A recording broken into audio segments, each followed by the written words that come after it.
Welcome back to our video series, Coaching During COVID. I'm joined here today with Belle Kaplanis, Gail Kosiera Boudreau, 82, and family head coach of women's basketball. Thanks for joining us, Coach. Thanks for having me, Charlotte. It's great to be here. At this point in the year, the team would have been a full 2 months into the season and already into Ivy play, which is obviously not the case this year. Right. How have you and the team adapted and tried to turn a canceled season into some positives?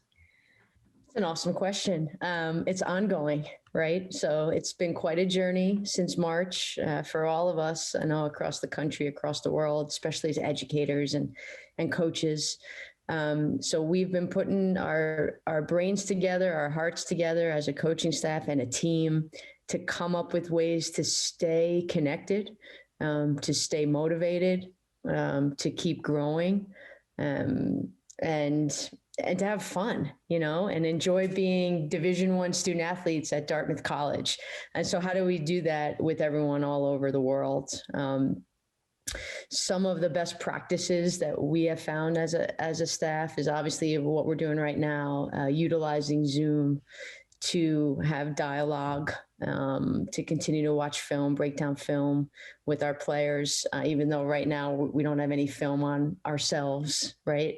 So this winter term, we're following our peers, we're following our opponents.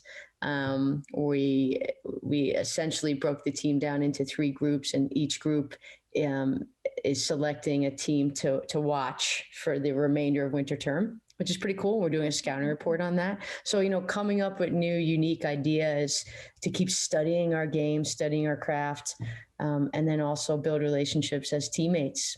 A lot of conversations about differences, which we've always had here in our program, but we're being that much more intentional about it. We're talking about social justice.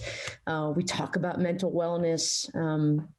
I know this is a long-winded first response to your first question, but even though we're not together and we're not competing, we're still together and we're still competing and we're still collaborating, just in a very different way. Yeah, that's good.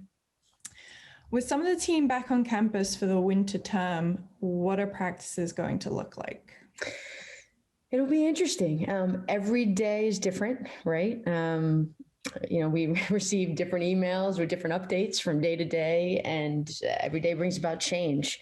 So once we are given that green light, and we have a better sense, from the athletic department and the Ivy League of what that can look like, then we'll build it out. For our team, in the fall, we had 5 players here. And in the winter, we're anticipating 5 players again. So smaller group, a lot of one-on-one time, individual attention, breaking down skills. That's essentially all we were able to do in the fall, which, it's funny, be careful what you wish for. When we're going in season as coaches, we're always looking for more time to practice, right? Because we're just playing, competing, preparing, rinse, repeat. So right now we have that time. We've been talking to the team about that let's look at this as, respectfully so with everything going on in the world, but let's look at our situation as athletes right now as an opportunity, that there's time here for us to get better at specifically our individual skill sets, right? Because we're not able to collectively play our game or share the basketball, which is really important. So that's been the focus. That will be the focus with our 5 players, once we have the green light to start coaching on court with masks on and socially distanced. During the last 10 months, what has made you most proud to be associated with this team? Our conversations. This is quite a group. We have been very blessed here in my 8 years leading the program, and then also our alums. Building different relationships with our alums. There are so many remarkable people who are part of our program, and that is continuing on. So alums out there listening, that's continued. That tradition is continuing. We've had some really impactful conversations. This is a hard time.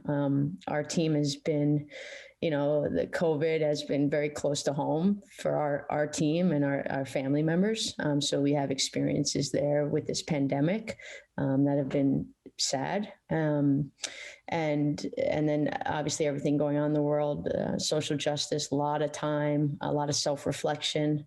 as young adults and young people, and also a lot of energy and focus and determination to be the change we seek. And we've been having these conversations. Like I said earlier, we have these conversations in our programs because as a coaching staff, we're here to develop our young women into the people they want to become and the basketball players they want to become. So our approach is holistic always. But I'm most proud of some of the conversations, from day one to in March to now where we are in January, the depth of those conversations, our players being more vulnerable. There is growth. There's personal growth for our young women, and then collective growth just in the depth of the conversations and the closeness we have. And you're gonna see it. You're gonna see it when you finally get to see this team out there on the court playing together, because the best teams out there are the teams that love each other and respect each other. So that's what I'm most proud of. Yeah. Another important question, how have you and your family been during this time? Thank you for asking that question. It's funny as leaders, I joke with my players all the time when they say, "Hey coach, how are you today?" I'm like, "Oh, thank you. Thanks for asking." My wife, Jill, and our daughter, Riley, the three of us are staying the course here in Hanover. Riley's in daycare. Major shout out to D4C. They're doing a phenomenal job, just keeping the kids safe and healthy and giving them a space to be kids and socialize. I think we're looking for that as adults a little bit more. It's hard to find, but we're staying safe. We're, trying to do as much as we can with this time. Again, looking at it as an opportunity to spend quality time together. First time in 18 years of coaching that I'm home, right? And home for the holidays. And so all of that has been really different, but it's brought a ton of perspective to our life. But thank you for asking. My family and I are doing well as we can be doing during these times. Well, that's good to hear. Okay, coach, I think that's it. But thank you for joining me today and good luck as you get back to practices. Thank you, Charlotte. Thanks for taking the time to connect. Sure.